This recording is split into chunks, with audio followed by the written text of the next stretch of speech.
السلام علیکم ورحمۃ اللہ وبرکاتہ۔ ازدان ملت اسلامی آپ تمام امتی کو ابو فضل کی طرف سے سلام عرض ہے۔ گھر میں بڑی پردہ نشین عزت دار ماں اور بہنوں کو ابو فضل کی طرف سے سلام عرض ہے۔ بہرحال اللہ سے امید ہے آپ لوگ خیریت سے ہوں گے، اللہ کی حفاظت میں ہوں گے، ان ملعونوں کی ملامت سے، ان شیطانوں کی شیطانی سے، ان فرقہ پرستوں کی فرقہ پرستی سے، ان درندوں کی درندگی سے محفوظ ہوں گے۔ اللہ آپ لوگوں کو اپنے حفظ و امان میں رکھے، اللہ اپنی حفاظت میں رکھے، اللہ ہر آبا سے، ہر شر سے آپ لوگوں کو محفوظ رکھے۔ بہرحال آپ لوگوں کو تو اچھی طرح پتہ ہے دیش کے حالات کس سمت جا رہے ہیں، دیش میں کتنا اتیاچار مچائے رکھے ہیں یہ لوگ۔ بولنے کو تو بہت کچھ بولتے ہیں، وعدے تو بہت ہوتے ہیں، لیکن عمل نہیں ہوتا، زمینی ورک نہیں ہوتا، زمینی کام نہیں ہوتا۔ ہر وقت مسلمانوں کو کس طریقے سے اذیتیں پہنچائی جائے، مسلمانوں کو تنگ نظری سے دیکھنا، مسلمانوں کو بدنام کرنا، ہمارے مساجد کو شہید کرنا، ہمارے درگاہوں کو شہید کرنا، ان کے یہی منصوبے رہتے، یہ سازشیں رہتے، یہی کام کرتے جا رہے ہیں۔ اور یہ لوگ جو مشن ہے ان کا، وہ مشن یہ ہے، یہ لوگ یہی بول کے ان پاکھنڈیوں کو، یہ متر پینے والے، ٹٹی کھانے والے جو غیر انسان ہیں، انسان کا دماغ نہیں رکھتے، یہ لوگ یہ کرنے کے، اور مسلمانوں کے خلاف اتنا زہر دلوں میں بھر چکے ہیں یہ لوگوں کے، یہ لوگوں کو بھی ایک ہی چیز نظر آتی ہے کہ کس طریقے سے مسلمانوں کو بدنام کیا جائے، مسلمانوں کو تنگ کیا جائے، مسلمانوں کو اذیتیں دی جائے۔ ان کے یہی حربے چلتے ہیں، کبھی سادھوی دیوا ٹھاکر، تو کبھی سادھوی پرگیا ٹھاکر، تو کبھی کتنے سادھوی بلوی ہے، سادھوی سرسوتی تھی، کتنے تھے، اور یہ سور نرسنگ آنند سرسوتی تھا، دوسرا ملعون جو اندر ہے۔ یعنی یہ کتنی گندگی، یہ لوگ ہر ایک کو ایک کام پہ لگا دیے تھے یہ لوگ، لیکن رب رکھا، اللہ رب العزت جب تک جو نہیں چاہتے وہ کچھ نہیں کر سکتے۔ یہ لوگ صرف بولنا جانتے ہیں، گند پھیلانا جانتے ہیں، لیکن اللہ رب العزت جب تک جو نہ چاہے وہ کچھ نہیں ہوتا۔ یہ لوگ یہ چیز نہیں سمجھ پا رہے ہیں۔ آج ہمارے دیش کے حالات تو آپ لوگ دیکھ سکتے ہیں، کس سمت ہمارا دیش جا چکا ہے۔ ہمارے دیش کی ساکھ برباد ہو چکی ہے، ہمارے دیش کی اکنامی ختم ہو چکی ہے، ہمارے دیش کو کس نظر سے دیکھا جا رہا ہے، کہ کیسے یہ لوگ سازشیں کر رہے ہیں، کیسے حرکتیں کر رہے ہیں۔ ساری دنیا میں ایک تماشا بنے ہوئے ہے، ساری دنیا میں ایک تماشا بنے ہوئے، ہر کوئی تھو تھو کر رہا ہے۔ پہلے جب ہمارے دیش کا نام آتا تو لوگوں کے سراں جھک جایا کرتے تھے۔ گاندھی نے، باپو نے وہ کارنامہ انجام دیا، اس کو پائے تخت تک جو جائے، جامع اما تک لے کے گئے سردار ولبھ بھائی پٹیل۔ اس کے بعد پھر امبیڈکر کا ایک دور آیا۔ یعنی یہ لوگ ایسے دیش بنائے ہیں کہ ہر کوئی واہواہی کرتے رہے گا اپنی، اور اپنے دانت کھٹے کر لیے لوگ جلنے والے، جو ہمارے دیش سے جلنے والے۔ اب لیکن یہ دور بھی آیا، یہ دور بھی ہم دیکھ رہے ہیں، اور ہماری نسلیں بھی کبھی نہیں بھولے گی۔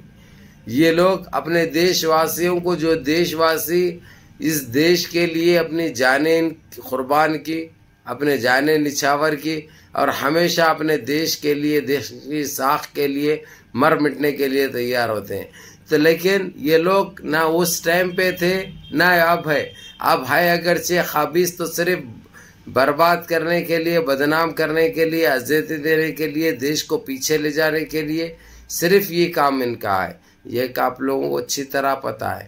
ان سارے چیزوں سے ہٹ کے ابھی جو ہوتا تھا، سپریم کورٹ بھی تقریباً ان 8 سالوں میں ہم نے یہ نوٹ کیا تھا کہ ہمیشہ ان کی اسکرپٹ پہ کام کرتے تھے۔ یعنی یہ لوگ پہلے ہی تیار ہو جاتی تھی، وہ پڑھ کے سنا دیتے تھے، وہی فیصلے تھے جس کو ماننا پڑتا ہے۔ لیکن اب سپریم کورٹ کا مسئلہ یہ آ گیا ہوا ہے کہ وہ حق بیان کر رہا اور سچائی کا ساتھ دے رہا، اسی کا نتیجہ ہے گین واپی مسجد، اسی کا نتیجہ ہے اجمیر شریف، اور ایسے ایسے درگاہیں ہیں، ایسے مساجد ہیں جو بھی کیسیں چل رہے ہیں، جس کے فیصلے باقی ہے۔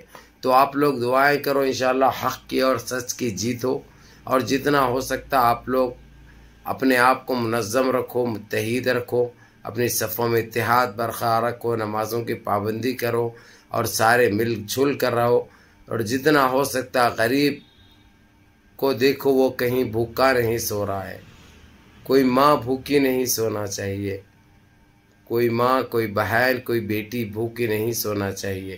اپنے آس پاس اڑوس پڑوس میں یہ خیال رکھو، دیکھو کہیں پہ دوائی کی ضرورت ہے، اگرچہ وہ لوگ لاچار ہے، مجبور ہے، اور اگرچہ خرید کے نہیں کھا سکتے تو کرو یہ کام۔ یہ آپ لوگوں کو دنیا میں بھی اور حشر کے میدان میں بھی آخرت میں بھی کام آنے والا ہے۔ یہ کرنی آپ کی ضائع کبھی نہیں جائے گی انشاءاللہ۔ آپ یہ کریں گے تو اللہ سبحانہ تعالیٰ اتنا خوش ہوں گے آپ لوگوں سے کہ میں بیان نہیں کر سکتا۔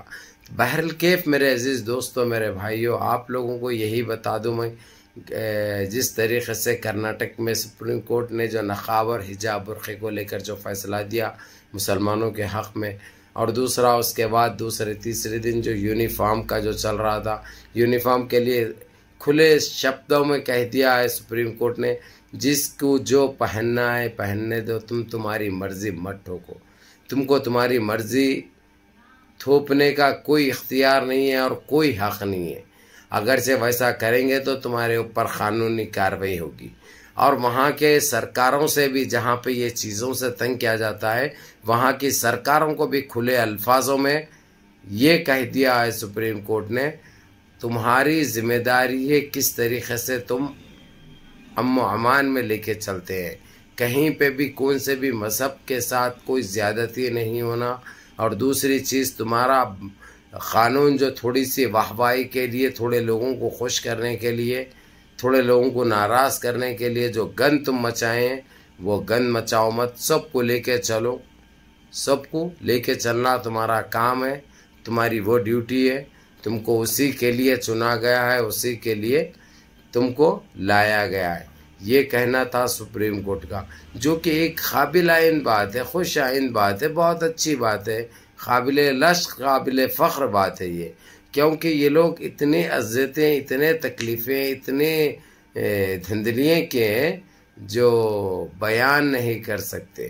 یہ لوگ ہر وہ چیز میں، صرف یہی نہیں کہ مساجد بول کے یا مسلمانوں کو تنگ نظری سے دیکھنا، یہ لوگ ایسے قوانین بھی بنائے تھے جو کہ ناقابل قبول اور ناقابل برداشت تھے، لیکن رب رکھا، یعنی کرے تو کرے کیا، لوگ اپنی زندگی میں اتنے محو ہو چکے ہیں، اتنے مصروف ہو چکے ہیں کہ ان کے پاس یہ سوچنے کا بھی وقت نہیں ہے کہ ہم جو کر رہے ہیں صحیح کر رہے ہیں یا غلط، ہمارا جو وے ہے، جو راستہ اختیار کرے وہ صحیح ہے یا غلط، جو ہمارے اوپر قانون جو تھوپے جا رہے ہیں وہ صحیح ہے یا غلط، یہ تک بھی سوچنے کا ہمارے پاس وقت نہیں رہا۔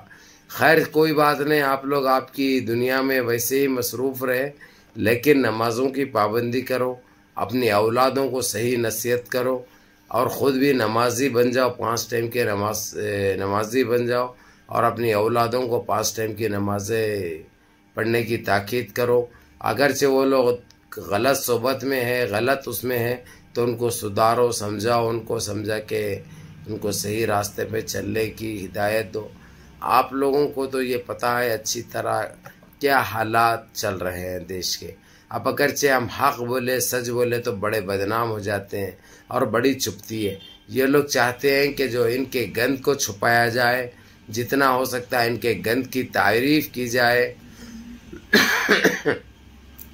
ان کے گند کی تعریف کی جائے، ان کے گند کی تائید کی جائے، جو ہم سے نہیں ہو سکتا، کیونکہ ابو فضل تو ویسے ہی مشہور ہے حق بولنے اور سچ بولنے میں، اور کسی کے باپ سے نہیں ڈرتے، کیونکہ پتہ ہے ہم کو موت سے پہلے موت نہیں، موت کے بعد موت نہیں۔